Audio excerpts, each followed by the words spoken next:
बघूयात पुढची बातमी। पहिल्या टप्प्यातील लोकसभा निवडणुकांसाठी प्रचार संपला आहे आणि ज्या मतदारसंघात प्रचार संपलाय त्या ठिकाणी कुठल्याही राजकीय पक्षांचे होर्डिंग्स, फ्लेक्स किंवा पोस्टर्स आता ठेवता येणार नाहीत आणि असे होर्डिंग्स मनपा पूर्णपणे काढेल आणि संबंधित उमेदवारावर या संदर्भात कारवाई होईल असं नागपूरचे जिल्हाधिकारी अश्विन मुदगल यांनी सांगितले। तर 5 पेक्षा जास्त लोक एकत्र जमता येणार नाहीत असे देखील आदेश या ठिकाणी देण्यात आलेत। सकाळी 7 ते संध्याकाळी 6 वाजेपर्यंत मतदान घेण्यात येईल। ही जी प्रक्रिया आहे हे 6 वाजेपासून सुरू होईल। सुरुवातीला मॉक चाचणी, मॉक पोल जे आहे ते चाचणी मतदान ते घेण्यात येईल। सकाळी 6 वाजता ही प्रक्रिया सुरू होईल। जर पोलिंग एजंट सर्व उपस्थित असतील तर, जर पोलिंग एजंट एकही उपस्थित नाही आणि अशा परिस्थितीमध्ये 6 वाजून 15 मिनिटापर्यंत वाट बघितली जाईल आणि त्याच्यानंतर मग चाचणी मतदानची जी प्रक्रिया आहे ते घेण्यात येईल।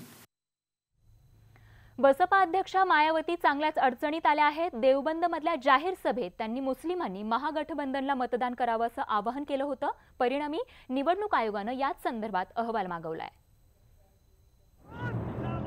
सहारनपूर इथल्या देवबंद मध्ये बसपा प्रमुख मायावतींनी केलेलं भाषण वादात सापडलंय। प्रचार सभेत त्यांनी थेट मुसलमानांना संबोधित करत मतदानाचं अपील केलं। मेरा खासकर इस चुनाव में मुस्लिम समाज के लोगों को ये कहना है, गठबंधन ही इस लायक है कि वो भारतीय जनता पार्टी को टक्कर दे सकता है। आप लोगों को अपना वोट बांटना नहीं है, बल्कि आप लोगों को एक तरफा अपना वोट बीएसपी के लोगों को, बीएसपी के यानी कि समाजवादी पार्टी और आरएलडी के उम्मीदवारों को ही देकर तो आप लोगों को इन्हें कामयाब बनाना है। मायावती यांनी थेट मतांचं ध्रुवीकरण करण्याचा प्रयत्न केला। त्यामुळे निवडणूक आयोगानं यावर कठोर भूमिका घेतली आहे। या सर्व प्रकरणाचा निवडणूक आयोगानं अहवाल मागवलाय, तर भाजपनं मायावतींवर जोरदार टीका केली आहे। वहाँ पर मायावती जी के द्वारा इस प्रकार का संबोधन सचमुच कांसीराम जी का भी और डॉक्टर अंबेडकर जी का भी इससे बड़ा अपमान दूसरा नहीं हो सकता है।